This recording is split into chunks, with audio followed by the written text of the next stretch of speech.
Hello दोस्तों, देवियों और सज्जनों, मेरे प्यारे मित्रों, कैसे हैं आप लोग। आप सभी का मेरे इस चैनल अननोन कोड्स में स्वागत है।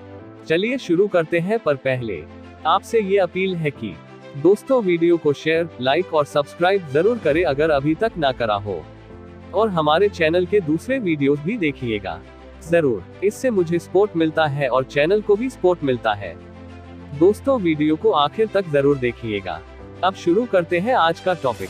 G20 summit. पीएम मोदी ने जो बाइडेन समेत कई वर्ल्ड लीडर्स से की मुलाकात, रोम में फ्रंटलाइन वर्कर्स के साथ खिंचाई फैमिली फोटो। पीएम मोदी इन G20 समिट, रोम। प्रधानमंत्री नरेंद्र मोदी ने शनिवार को G20 शिखर सम्मेलन से इतर अमेरिकी राष्ट्रपति जो बाइडेन समेत दुनिया के अन्य नेताओं से संवाद किया। इससे पहले G20 सम्मेलन में शामिल हो रहे मोदी समेत विश्व के सभी नेता एक फैमिली फोटो के लिए एकत्रित हुए। पीएमओ ने एक अन्य ट्वीट में कहा, विश्व के नेताओं ने G20 सम्मेलन के लिए रोम में मुलाकात की। यह वैश्विक अच्छाई के लिए महत्वपूर्ण बहुपक्षीय मंच है। भारत में प्रधानमंत्री कार्यालय पीएमओ द्वारा ट्वीट की गई तस्वीरों में प्रधानमंत्री मोदी को बाइडेन, फ्रांस के राष्ट्रपति एमेनुअल मैक्रों, ब्रिटेन के प्रधानमंत्री बोरिस जॉनसन और कनाडा के प्रधानमंत्री जस्टिन ट्रूडो से मुलाकात करते हुए देखा जा सकता है। पीएमओ ने ट्वीट में लिखा, रोम में G20 शिखर सम्मेलन से इतर प्रधानमंत्री नरेंद्र मोदी ने अनेक नेताओं से बातचीत की।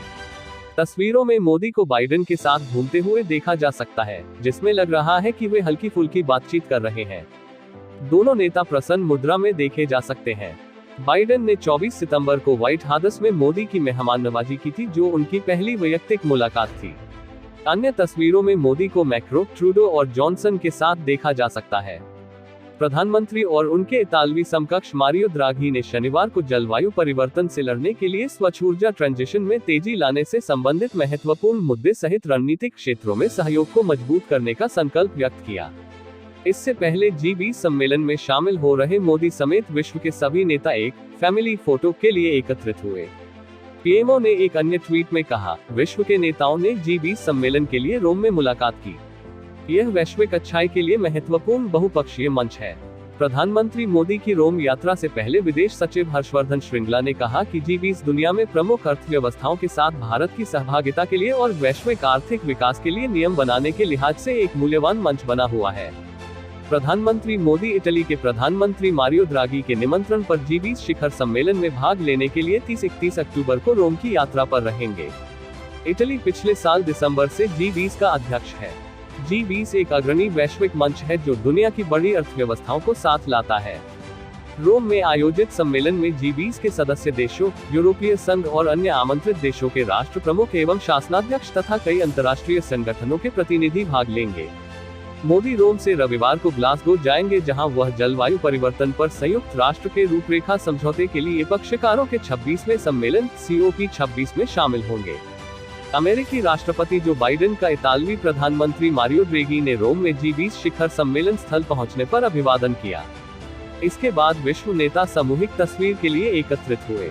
बाइडेन ने इस दौरान तुर्की के राष्ट्रपति रजब तैयब एर्दोआन से हाथ मिलाया। स्कॉटलैंड में होने वाले संयुक्त राष्ट्र के जलवायु शिखर सम्मेलन से इतर दोनों नेताओं की द्विपक्षीय वार्ता होने की उम्मीद है। वहीं बाइडेन ने फ्रांसीसी राष्ट्रपति एमेनुअल मैक्रों से भी हाथ मिलाया, जिनके साथ शुक्रवार को उनकी मुलाकात हुई थी। सामूहिक तस्वीर के लिए आयोजक ने बाइडेन के लिए पहली कतार में सबसे बाएं का स्थान निर्धारित किया था, जहां पर वह गर्मजोशी से अफ्रीकी संघ के अध्यक्ष फेलिक्स त्शिसेकेडी से बात करते हुए दिखे।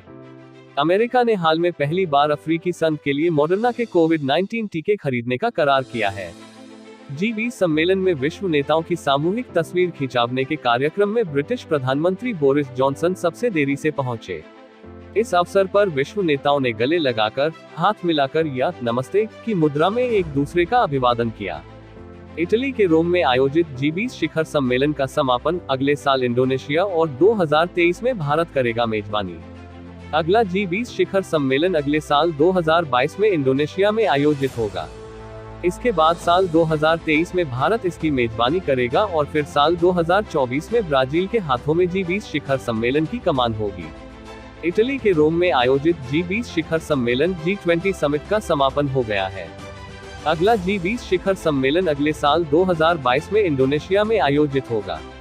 इसके बाद साल 2023 में भारत इसकी मेजबानी करेगा और फिर साल 2024 में ब्राजील के हाथों में G20 शिखर सम्मेलन की कमान होगी। बात भारत की करें तो G20 शिखर सम्मेलन का आयोजन दिल्ली के प्रगति मैदान में होगा। इसके लिए प्रगति मैदान को नए सिरे से विकसित किया जा रहा है। ऐसा पहली बार होगा जब भारत G20 शिखर सम्मेलन की मेजबानी करेगा।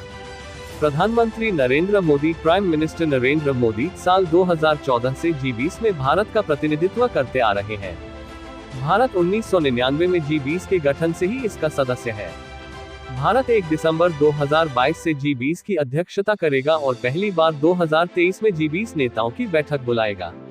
भारत 1 दिसंबर 2021 से लेकर 30 नवंबर 2024 तक G20 ट्रोइका का हिस्सा होगा। हर साल जब एक सदस्य देश अध्यक्ष पद ग्रहण करता है तो वह देश पिछले साल के अध्यक्ष देश एवं अगले साल के अध्यक्ष देश के साथ समन्वय स्थापित करके कार्य करता है और इस प्रक्रिया को ही सामूहिक रूप से ट्रोइका कहते हैं। ये समूह के एजेंडे की अनुकूलता एवं निरंतरता को सुनिश्चित करता है। G20 में ये देश हैं शामिल।